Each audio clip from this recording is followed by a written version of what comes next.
and welcome to the Kemetic How-To Guide for Egyptian Pagan and Kemetic practitioners. I'm your host, Sharon. I got a very good question in my YouTube inbox about something called the 42 Declarations of Innocence, also known as the 42 Negative Confessions. There's another Kemetic group that calls them the 42 Purifications. Basically, it's a collection of 42 statements that comes from chapter 125 of the Book of the Dead, which we talked about a little bit in an earlier episode dealing with the Book of the Dead in general. But these are very important because these are almost like the Egyptian equivalent of, say, the Ten Commandments or the Six Precepts in Buddhism. Or we think they might be. They were a reference point for Egyptian morality. And so, understanding them gives us a good idea of what they consider to be, good and bad, moral behavior. I do include the 42 Negative Confessions, or a version of it, in Following the Sun. But, since writing this book, I have found two other sources that give translations of that section, the 42 Declarations. So I said, in order to answer this question better, let me compare all four of them so that I can get, a more consistent answer. Specifically because, in regard to the question of homosexuality, there's a particular declaration that has been translated as, I have not, committed homosexuality in one version, but in other versions it says I have not committed adultery. So why the difference? I wanted to answer that question, so that's what we're going to try to do. I'm going to break this up into two episodes because there are 42 statements and it would get rather long if I tried to tackle them all at once. But in the meantime, by trying to research this, I ended up with another book project. It's a small one, but this is my proof. Once I've gone through and found all the typos and straightened them out, then I'll have a final that in a little bit more time will be available and you could get it on Lulu or Amazon. We'll get to that later. If you want some background on the Book of the Dead, another great book is How to Read the Book of the Dead by Barry Kemp. I've mentioned it in previous episodes, and it really gives you a good idea of some of the background to it and how would be the best way to approach looking at the Declarations of Innocence and what they mean. So and it's cited in the bibliography of this. So let's get to it. Let's see what these different statements are. First of all, to understand theoretically where would you be saying these things, we think that there may have been something similar to this may have been said when people were being ordained as priests. But what the form of it that you have in the Book of the Dead, obviously, is someone who is about to be judged before Osiris. Their heart is on the scales. And so they're addressing this council, this assembly of 42 divine assessors. Some of them are deities that we recognize. Some of them are demigods, other entities. It's been argued that they were actual deities, but I'm going with the notes that Miriam Lichtheim uses in her translation, and I explain that a little further, in print.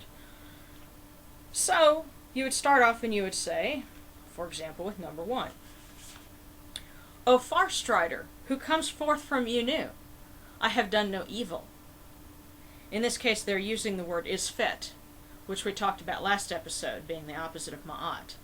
So you would be telling this entity who comes from Unu, that's Heliopolis, the city of the sun, that you have not done sin, chaos, evil, opposing, the workings of order. And that kind of sets the stage for the rest of these declarations. O fireholder, who comes forth from Karaha, I have not robbed. Number 3. O Biki, who comes forth from Kemenu, I have not been greedy. In this case, Biki, or nosy, that's referring to the god Jehuti, because He has the form of an ibis with a long beak. Number 4. O eater of shadows, who comes forth from the cavern, I have not stolen. Very similar to the other one, I have not robbed. The difference that I make is that to rob someone, you're, taking it from them forcefully. They know they're being stolen from.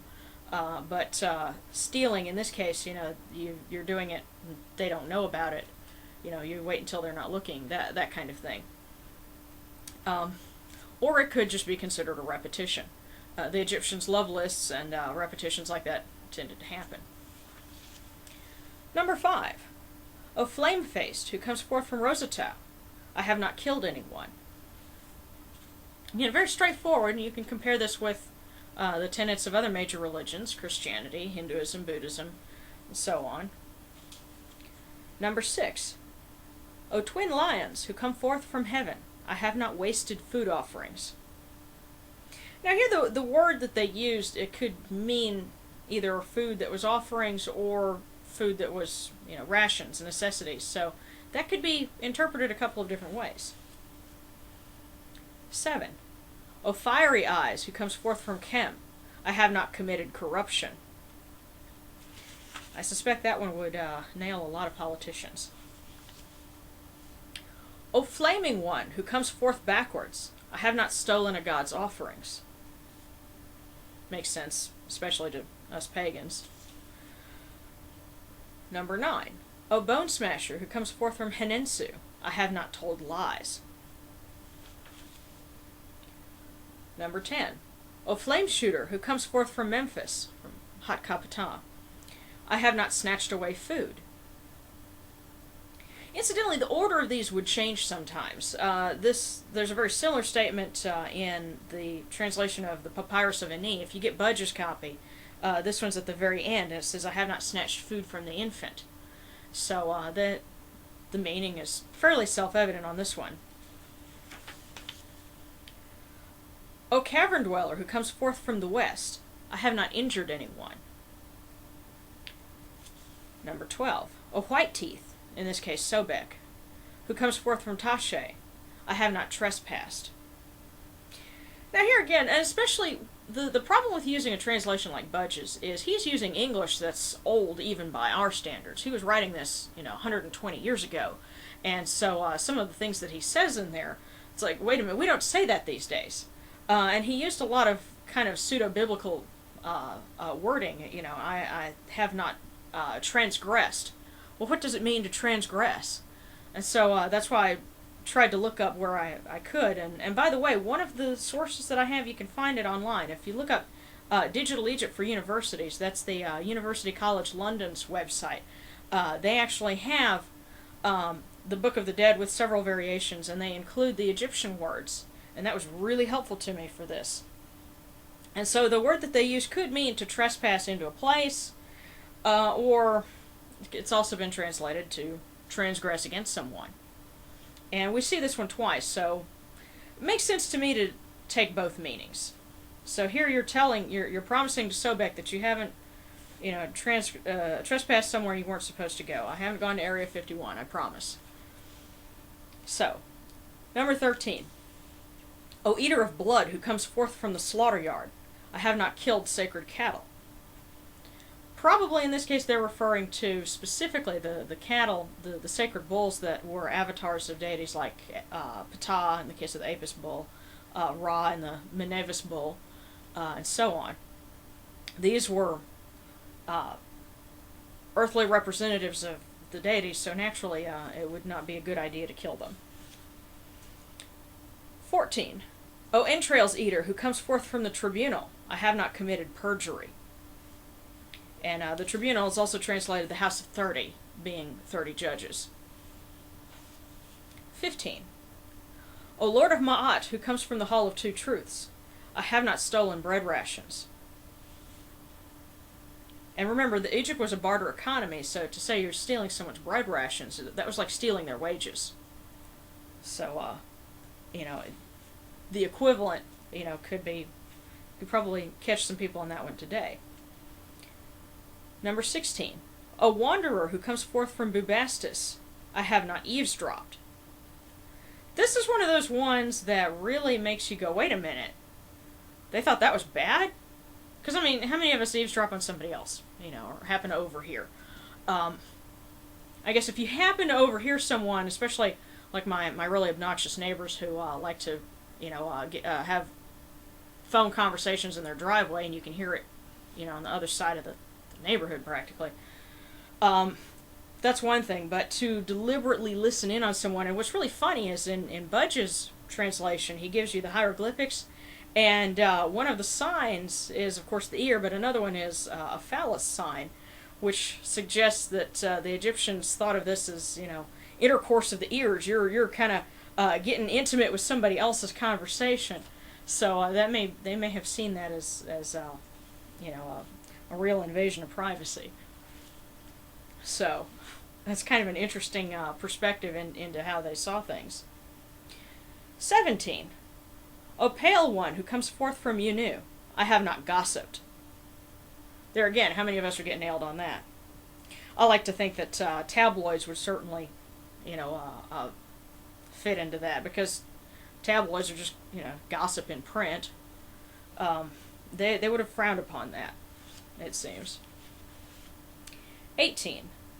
O doubly evil who comes forth from Enjeti, I have disputed only for my own property. In this case, meaning to dispute, meaning to file suit, because the Egyptians, they brought a lot of things to court, just like we tend to do, and so this was saying, I haven't filed a frivolous lawsuit for something that didn't concern me. 19. O Wamemti, who comes forth from the execution grounds, I have not committed adultery. Here we get into the one that was a sticking point, adultery. The Egyptian words, a.k.a. hemetjai. I have not copulated with hemetjai, another man's wife. It's pretty straightforward. But remember when we talked about homosexuality and how there are other words that can mean like a woman, boy, or something like that, and nek, that word means to penetrate, and you could be doing that to a woman or to a man. So that's why some translators have rendered it as, I have not committed homosexuality. But in this case, between 4 different translations, only one of them had that. The others had, I have not committed adultery. So I'm going to go with the majority vote on that and say that's what this is referring to. Faulkner's the one who translated it as, I have not committed homosexuality. And for some Egyptians, that may have been what they meant. They may have felt that way about it. But others, not so much. Okay. Hopefully that helps to explain a little bit better what was meant in here and ultimately what you take away from that. Going to do 2 more, and then we're going to break until next episode so we can get declarations 22 through 42, and that'll wrap it up for this particular topic. So you have, O examiner who comes forth from the house of Min, I have not been promiscuous. And there again, the wording on that one, how exactly do you translate it? There's a version of it that says, I have not masturbated. Well, Atum masturbated to create Shu and Tefnut, so I don't think the Egyptians thought that was such a bad thing. Another one is, I have not misbehaved. Well, you can misbehave sexually in a number of ways. And the Egyptians didn't really have a problem with premarital sex, it seems. Because for them, marriage wasn't a religious thing the way we have now. It was a social contract. It was a legal thing. You'd get married and you would sign the contract, sort of like what we would have for a prenup.